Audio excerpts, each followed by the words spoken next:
Hey my sugar bears, welcome back to my channel, Bougie AF. It's your host, J. Nicole. It's where I say stay bougie on them. It's me feeding you feminism for the soul. It's my soul food offering. It's where I apply pressure to issues by being critical and logical.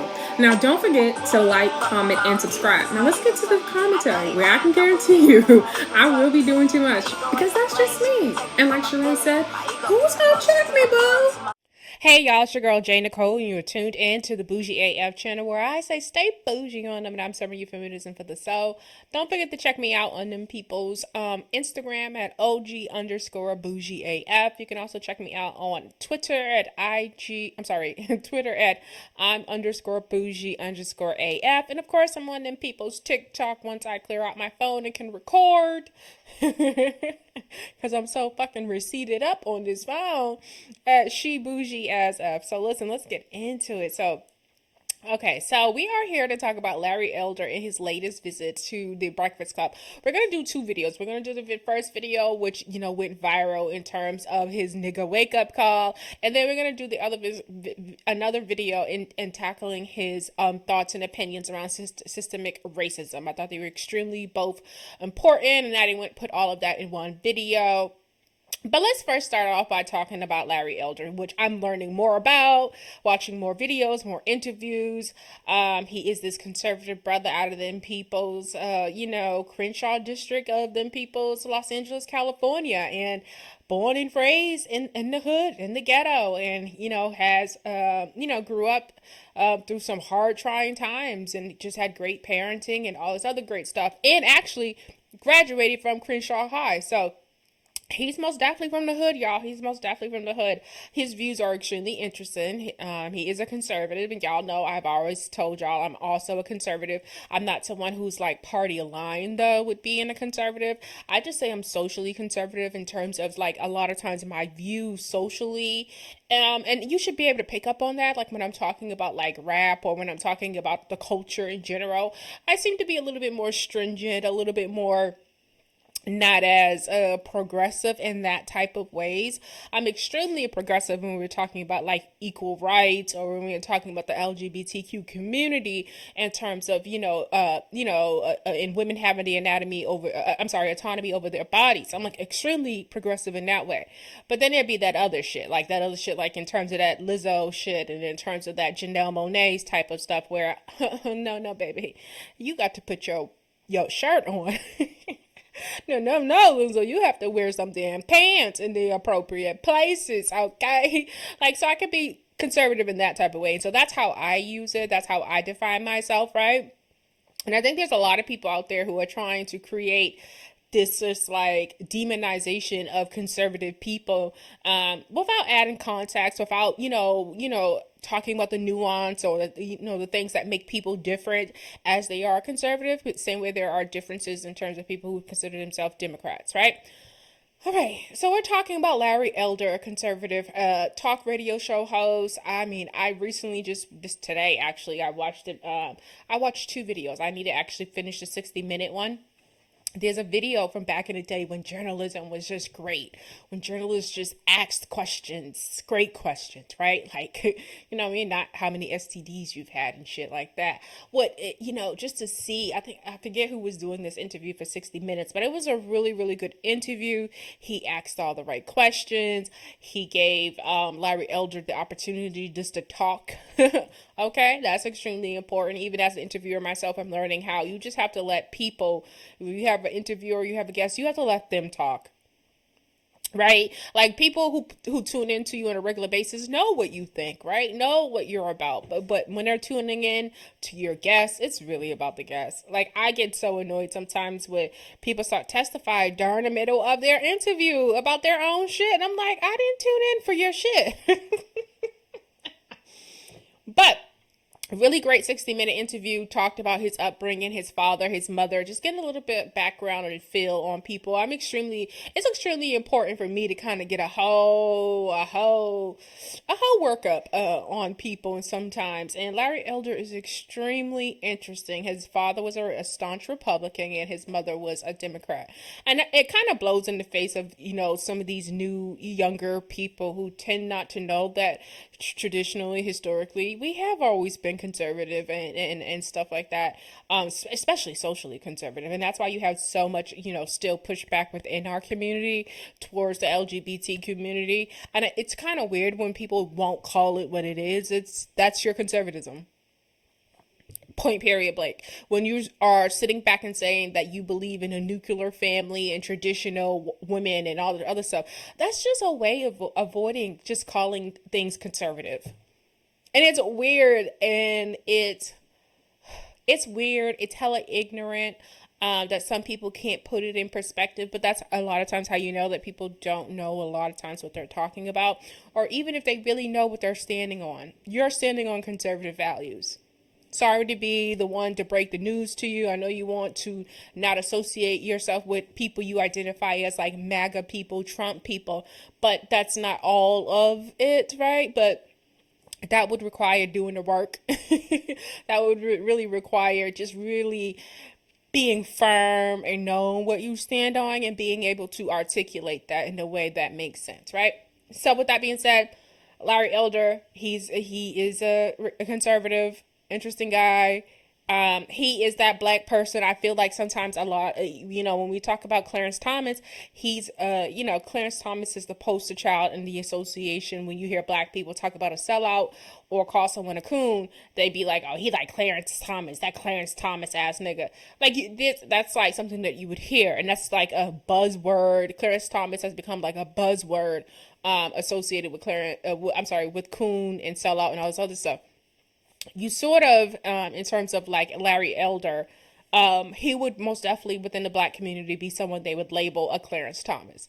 Not to say that I will label him a Clarence Thomas, but most definitely in the community, he would be labeled a Clarence Thomas. Anytime you say you're conservative, anytime you say that you just don't go with, the popular opinion within your community, you're automatically considered a sellout. And it doesn't matter what it is. If there's a consensus met within a group of people, then yeah, they're gonna look at you as the oddball. They're gonna look at you as though there's something wrong with you. You know what I mean? And I don't know if I told you guys, and I think I said it in one of my videos. I took the current name on Clubhouse as the sexy autistic nerd. Only because my views, a lot of times, depending on which Clubhouse room I'm in, is so different than what's being said a lot of times, and kind of goes against the consensus to the point where there are times, like in conversation, I'm always on the defense and I'm always questioning what I'm hearing. And I think someone just like casually trying to be on some funny troll shit one day when I was in a room, right? Say some shit, people are autistic and they can't understand what's being explained to them. And I had this like full breakthrough life moment. I said, oh, I think I may come across as autistic to people. So me, anything you throw at me, I'm like rubber. It's gonna bounce off me. I'm gonna take a way to use it. So I created the sexy autistic nerd as my name on Clubhouse.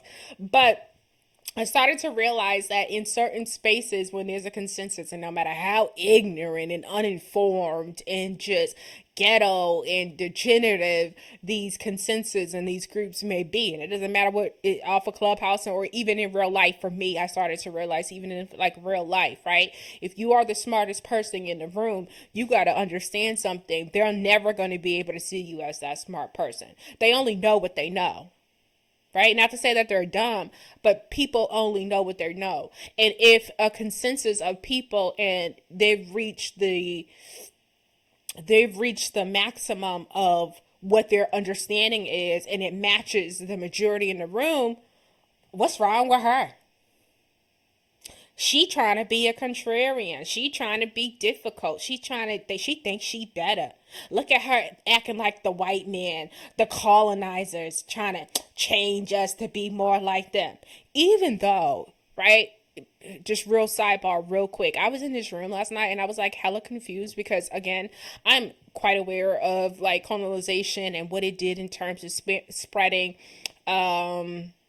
Western civilization to black people, what it did, and really all over the world, right? Let's be completely honest. A lot of everything in terms of social norms and all this other stuff is really heavily influenced by Western civilization, and colonization, right? It's really heavily influenced by that. And it was this room, and they were talking last night, and this girl, and I know she was trolling because it really, like, when you sit back and think about it, she made some comments about, you can't be that person or try to go around black people and introduce thoughts and philosophies and beliefs that are of the oppressors in certain communities, because it will come across as if though you are turning your nose up at them and that you aspire to be closer to whiteness. And so it's sort of like it's an insult. And it's sort of like in my mind when I heard this, I said, I have tons of questions about this now. I have tons of questions about this because I think there's some type of delusion that's going on with certain people who don't think that they are not operating in the vision, in the mindset, under the social norms, and all that other stuff that the white colonizers had instilled in us. Even as a black American in American society, there's just no way you can say that you are not been influenced and that some of our social norms is not built on that, right? So it's really weird when someone is saying that, you can't come and introduce, and that's sort of like, no, that's not what we're talking about. Right? We're talking about degeneracy. And we're talking about people who want to act like there aren't social norms and all these other things that we use to govern ourselves. And if somebody comes in the midst of this consensus, right? They are an outsider who is then trying to change you, but you associate that in whiteness, which is really weird to me. You associate that in the colonizer's mindset, because when it comes to your social norms, when it comes to your morals, and all these other things that govern us as a society, it literally stems from the Bible. A lot of it, it comes from philosophy, Greek, whoever from over the years, right? And it's usually just the social norms of what the masses say is acceptable, right? So when someone says something weird like that, and it's sort of like, what do you think your morale is grounded in? Right? And then me, because, me, I'm a real nigga. And, I'm a real educated nigga in that type of way. So I write in the chat box, I said, this is a little interesting for me. It's hard for me. I said, because as we're sitting here talking about, colonization and what it did in terms of spreading to all of, society, I'm just a little bit confused because when we see people able to create their own societies, their own laws, their own social norms, and all this other stuff, it's heavily influenced by the colonizers. They don't do anything real different. So I'm just confused. I'm just confused on what people think that their beliefs are grounded in. And that's where it becomes delusional for me, that people tend not to understand like what you believe is very much grounded in the, your colonizer and your oppressor. And that's not to say I can understand resenting that, right? But there's just no way that you can tell me you feel as if though you have an identity that's outside of that, right? Even when it comes to your beliefs in religion, even it comes to your beliefs and what you believe in the law and how it should conduct itself, even when it comes to how you raise your families, everything that you adhere to. When we see continents and places that are like Africa, they resemble the United States a lot, right? They resemble it a lot. So it's just really weird that disconnect that's happening with people when they think that they're being all deep and reflective and all types of other shit, because it's sort of like, no, baby, like, even down to how are you sitting up to me talking about a colonizer mindset? You done went and got the colonizer's education and asked for their validation in form of a diploma, and you then turn around and look at other black people and hold them up to the same expectations and high level of regards, or want to be held up in high levels of regards because of your white man education.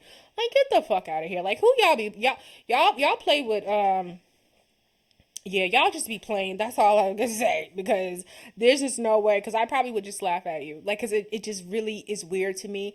I think I called this out early on Clubhouse. I remember going to my brother and saying, I said they be on there talking about all types of pro blacks and the white man is doing this and the white man's doing that, and I said, but bro, I be at work with these same type of people and they be loving the white man. They getting references, they get into different universities, they taking advantage of all types of, with all types of the benefits that come with the association.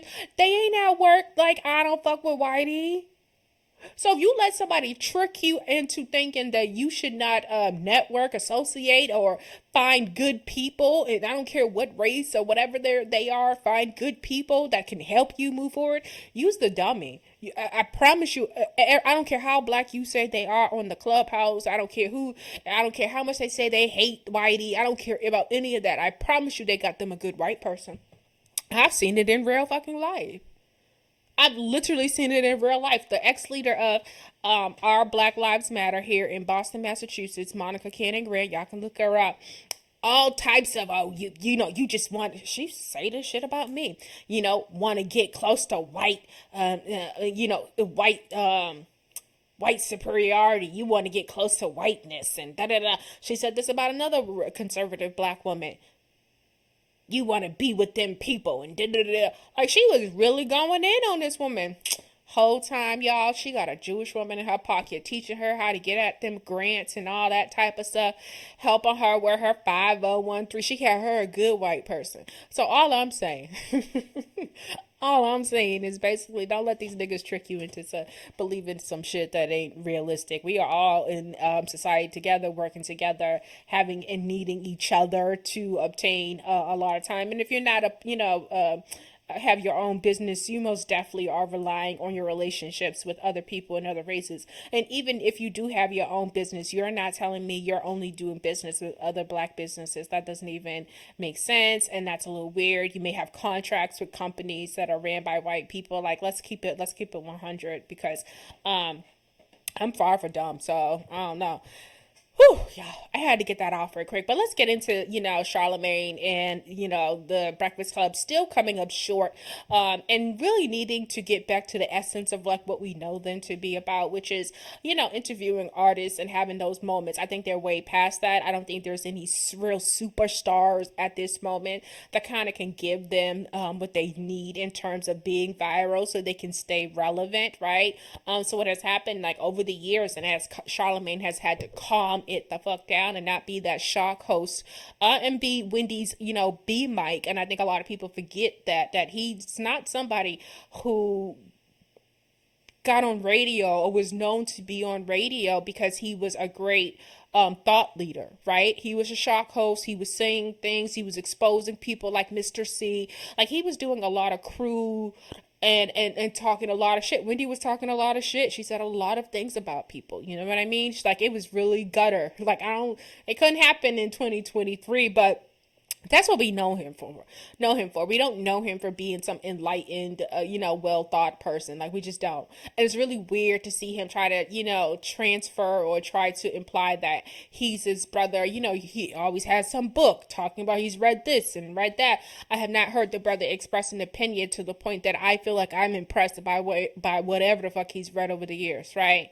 And check out Tone Talks, because he really gets into the fact that we have Charlemagne as a representation of black people, because we have to acknowledge Breakfast Club and its role it plays in society in terms of it being the number one syndicated black program in the United States, right? With that being said, when people are running for offices and all this other stuff, they make sure that they stop by the Breakfast Club, right? Tone Talks lets you know when you go there, when you go check out his channel, he says this brother has one unit of U.S. history that he needed to pass night school to graduate and get a high school diploma, and that we have him sitting down with presidential candidates like Hillary Clinton and Joe Biden, and not knowing how to show up in those big moments, not knowing when you're actually being insulted and where you should most definitely push back here, right? He does not know when this is happening. It goes over his fucking head. It's crazy.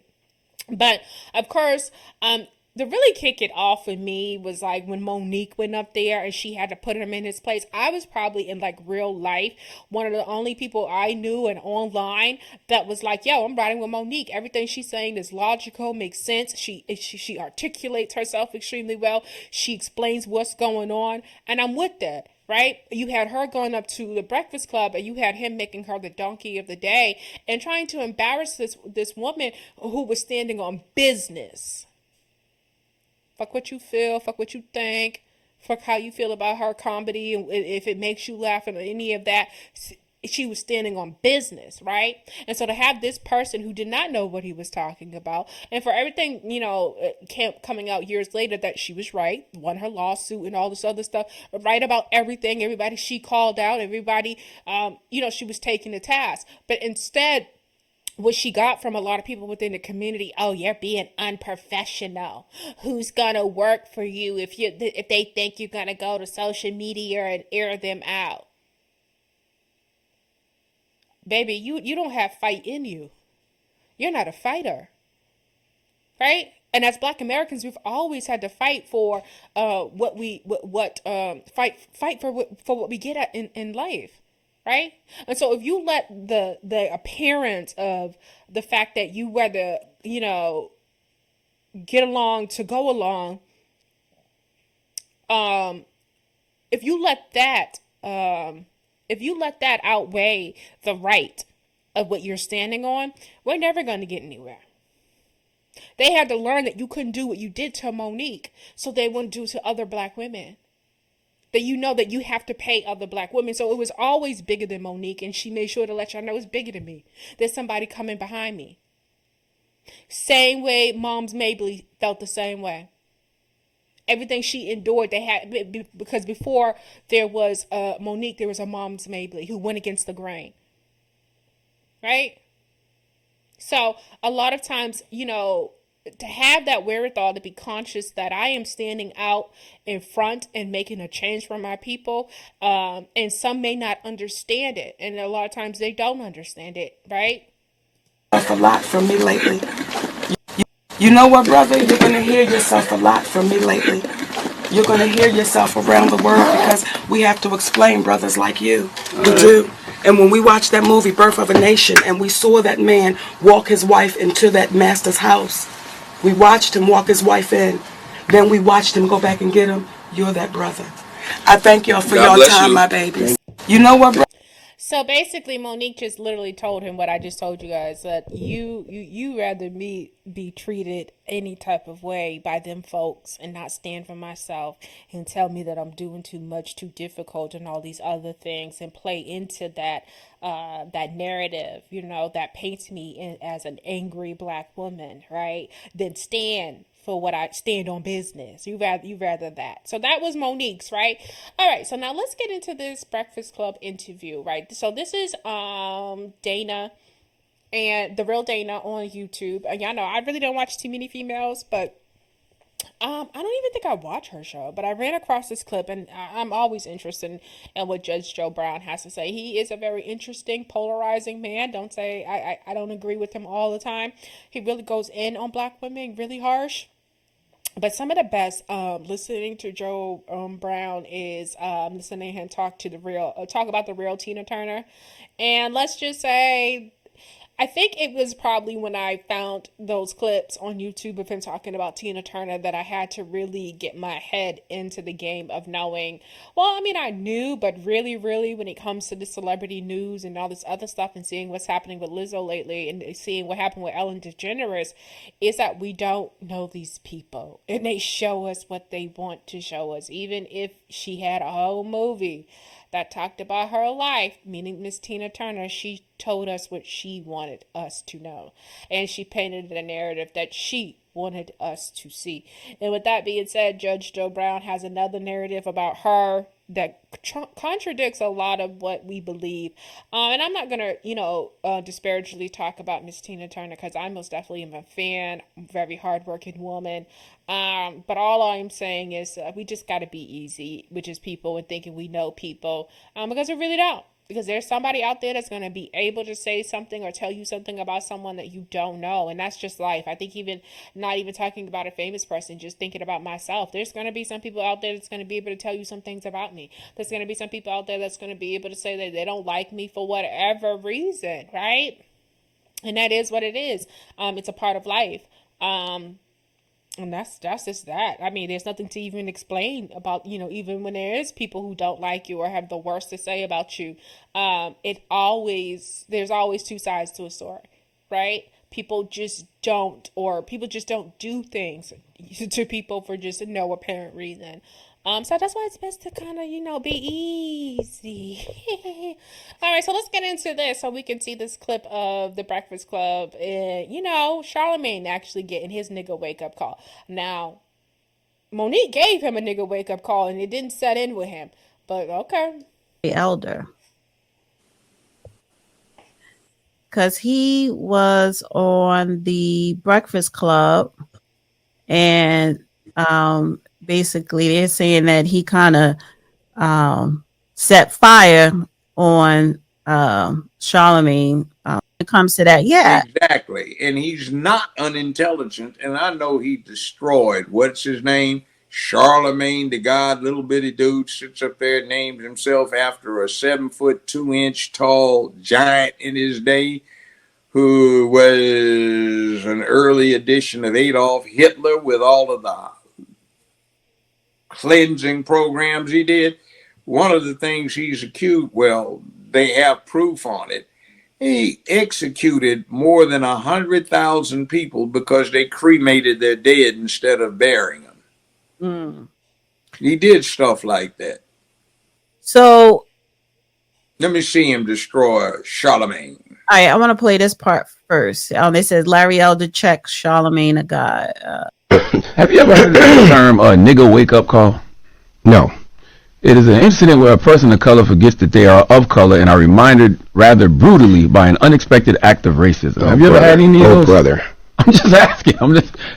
You think you've ever had Well, I'm acutely aware, Charlamagne, that I'm a black person, just as you are a black person. And when Joe Biden insulted you by saying, you ain't really black, you don't know whether or not you want to vote for me or vote for Donald Trump, it seems to me that should have been a wake-up call on your part. How dare this guy come in here and insult you, a black man, and tell you you got to think a certain kind of way? I'm amazed that you weren't mad about that.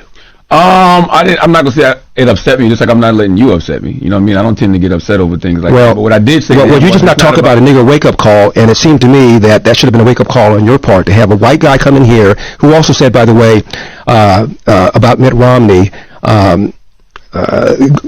Because he didn't want to put more regulations on Wall Street, going to put y'all back in chains. And Joe Biden has lied for decades about his civil rights record, claiming that he desegregated movie theaters and restaurants in Wilmington, Delaware, when he didn't do any of that.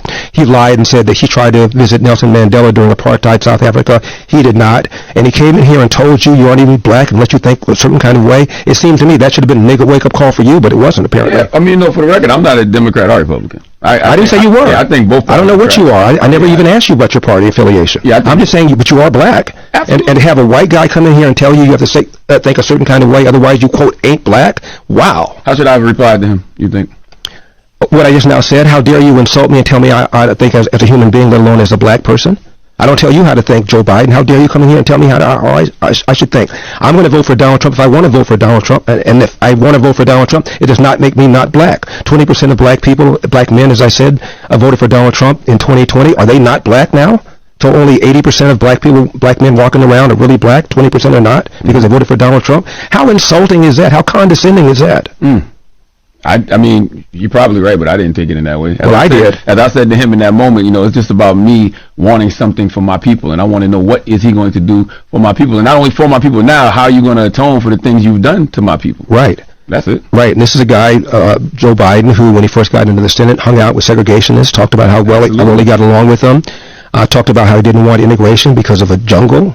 This guy has made all sorts of insulting things to black people, and his policies right now are hurting black people. Inflation hurts the people at the bottom more than anything else. Letting a bunch of illegal aliens into the border are hurting black people more than anybody else, as I said earlier.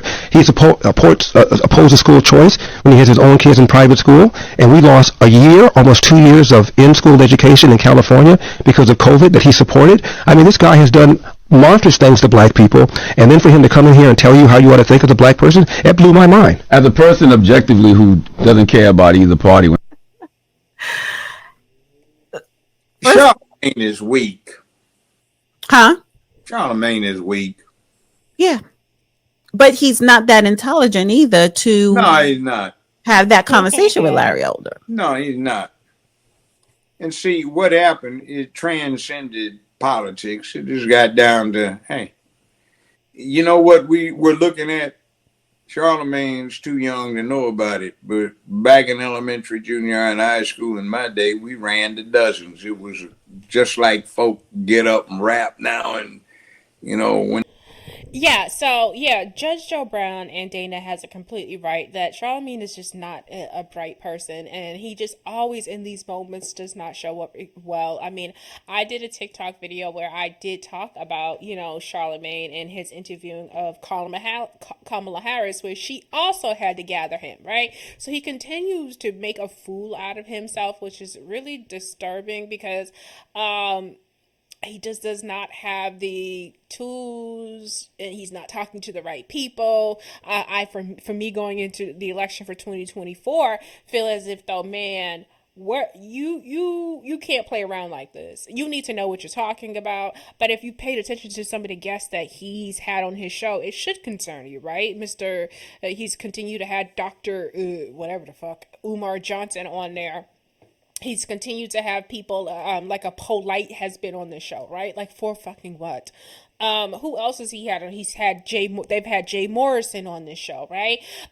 Envy's involved with a character by the name Caesar Pina, who's allegedly, created this, allegedly, okay, let me make sure I heavily on that, allegedly created this Ponzi scheme that are scamming the people, right? And so when you talk about them associating with like sketchy people and taking advantage of the black community, yeah, I do think when you're uninformed and you're putting things and putting people on your show, and you don't know how to show up properly, yeah, you're doing a disservice to the community. Even when he had, my guy Bill Maher on there, and the conversation about reparations came up, Charlemagne didn't know how to handle that conversation, and he got ate up alive there too, right? We just seen what happened with Vivek and this person, Tesla Figueroa, that they continue to have on the show. And her interview style and the way she asks questions is extremely off-putting. I really do try to hold back in critiquing another woman and how she do her thing. But when it comes across that you are badgering, when it comes across you're not giving people the opportunity to speak, and the questions just don't make sense at all, it's hard not to call it out. It's extremely, extremely hard not to call it. So what I'm doing now is I am looking for my TikTok video that I did of Charlemagne and Kamala Harris having to school him. So just bear with me. Charlemagne the God found out it was a hell of a week last week by Comedy Central, who informed him that his face was most definitely made for radio and canceled his show, okay? Like, anytime I have a chance to take a dig at Charlemagne the God, I'm going to take it. I'm just going to be completely honest about that. I am not a fan. He is somebody that I think is extremely problematic within the black community. Only because, like I did highlight in one of my previous videos in terms of his conversation and making fun of his past victim, Jessica Nicole Reed, where he, we call him lesser charge, Charlemagne, right? With that being said, there's other areas that he does show up to, for me, that is extremely problematic. And one of those is like having guests like a Umar Johnson and other weirdos in the conscious community, or his lackluster or uninformed views in terms of like politics, right? That's really a problem. So in the clip that I'm going to show you with Vice President, he like insulted his guests and really couldn't speak to the actual work that Joe Biden and Kamala Harris is doing, right? So take a look at this clip, and I'll be back to give you my final thoughts on it. Joe Biden, Madam President of this country, is it Joe Manchin or Joe Biden, Madam Vice President? Come on, Charlemagne. It's Joe Biden. I can't tell sometimes. No. It's Joe Biden. It's Joe Biden. And don't start talking like a Republican about asking whether or not he's president. Girl. Get him. It's Joe Biden. Do you think Joe Manchin is a problem? It's Joe Biden. And I'm Vice President, and my name is Kamala Harris. And the reality is, because we are in office, we do the things like the child tax credit, which is going to reduce black child poverty by 50%, on track to do that. We do things that are about saying that our Department of Justice is going to do these investigations and require that we end chokeholds and have body cameras. It is the work of saying we're going to get lead out of pipes and paint because our babies are suffering because of that. It is the work. All right, so that clip was extremely important because what I'm talking about problematic is as we head into 2024 in the election season, you have certain black men and certain black people who terms of want to consider themselves to be moderate that want to say, hey, I want to advocate and ask for something for our vote. Yes, that is fine. Be extremely specific though, right? Like this was your guest and you insulted your guest by implying that she's not doing the work and but not could not speak to the fact that she had all of these things underneath her belt. Problematic in ways like a Umar Johnson who is hustling off of trauma, uninformedness within our community. I am not a fan of Charlamagne and God. Just be aware of people like this who can offer you no substance. All right, so yeah, that's me showing you and talking about this. I'm extremely consistent when it comes to how problematic I feel that Breakfast Club has become over the years. Y'all know Angela Yee, just a woman in the room taking up space, has left the show. And it hasn't gotten any better. I think, it's ran its course. It's did what it's supposed to have done. You guys have done a great job in terms of, being trendsetters